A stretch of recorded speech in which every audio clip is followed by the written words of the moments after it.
Now, homes abroad. For years, Spain has been the most popular place to buy. Around 750,000 Britons have moved there and done wonders, by the way, for the Spanish economy, with a boom in building and investment. However, in one of the most popular regions in Spain, thousands of Brits are finding their homes under threat, and there's absolutely nothing they can do about it. Rolling hills, spectacular scenery, from sophisticated Seville to the tourist magnet of Malaga. This is Andalucia, the region of southern Spain that Brits have made their own. Thousands have come to live here, to work and retire. But for some, the paradise they dreamed of is crumbling. It burns you out. You argue over the least little thing. I blame myself because I'm the one who made the ultimate decision to come to the sun. When Bruce Hobday's house was built 4 years ago, the developers assured him they had all the right planning permissions. We crossed the T's and dotted the I's with everything. Several emails a day sometimes, and getting those positive answers back from the lawyer and from the builder and from the estate agent. But after he moved in, the Spanish police came knocking. They said the permissions he'd been told about didn't exist. They were planning to prosecute his builder and call in the bulldozers. Well, the word demolition just came as a shock, horror, whatever, because we realised that, they were talking about us and our homes. There was worse to come. The electricity company told Bruce his builder had connected him up illegally and cut off the supply. Bruce and his neighbours now share a generator for just 12 hours a day. In the winter it's very, very cold. The houses are not built for the warmth, but it's the cost of diesel that is crippling us, and that has gradually risen in price over the last few months. The Hobdays are among thousands of British families whose homes have now been declared illegal. For more than a decade, they flocked to Spain, following their dream of a place in the sun. Spanish builders, lawyers and estate agents welcomed them, and local mayors who give planning permission were only too happy to oblige. But now it's emerged that some of the approved developments were on rustic or farming land, which is forbidden. And in many cases, lawyers and even mayors failed to inform the regional government. You see, you can have as much paperwork as you like signed by your mayor, but unless you've informed your regional government, it's all worthless. They've just declared thousands of new homes in Spain to be illegal and have even ordered some to be demolished. But are these just hollow threats, or will they really bulldoze people's homes? Helen and Len Pryor know the answer. This is where their house once stood. Hi, Helen. Hello there, fine. Nice to meet you. They moved here in 2003. 5 years later, this happened. The demolition men moved in one morning in 2008 and flattened their home before their eyes. Len went to make coffee. We had no water and no electricity. And when we investigated, they'd taken the meters away early in the morning. And outside the gates here, there were just policemen everywhere. JCBs everywhere. So they were just ready to come in and just demolish your house? Yes, they were. The couple had received warnings that their home had been built illegally, but they'd appealed against that decision and were waiting for it to be heard in court. That didn't matter to the regional government. They gave the Pryors just a few hours to move their belongings. As far as you were concerned, had you done everything by the book?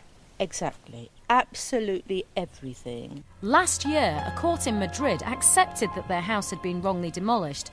It ordered their local town hall to provide them with alternative accommodation, but the couple are still fighting for compensation. I go to bed angry, I wake up in the morning angry, I spend my whole life like this.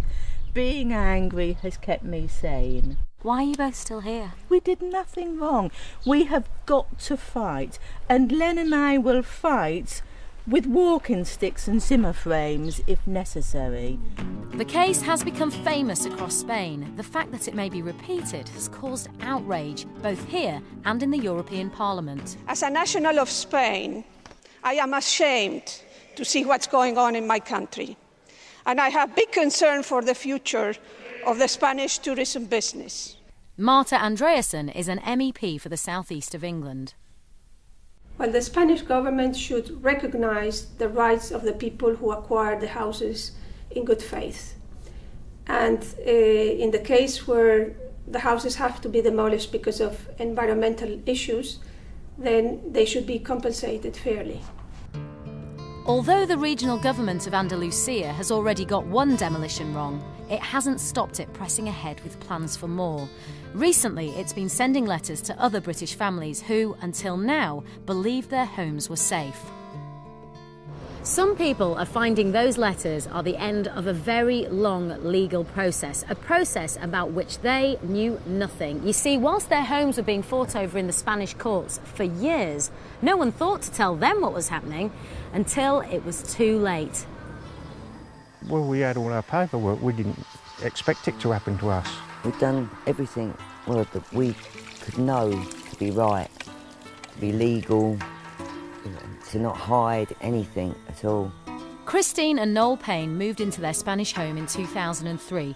For 6 years, and without their knowledge, the regional government and the local town hall had been arguing in court over whether the building broke the planning laws. They've now been told that it did, and that it will have to be torn down. If you see the police or a bulldozer anywhere as you're going away into the town, you panic, and it just takes all your normal way of living away.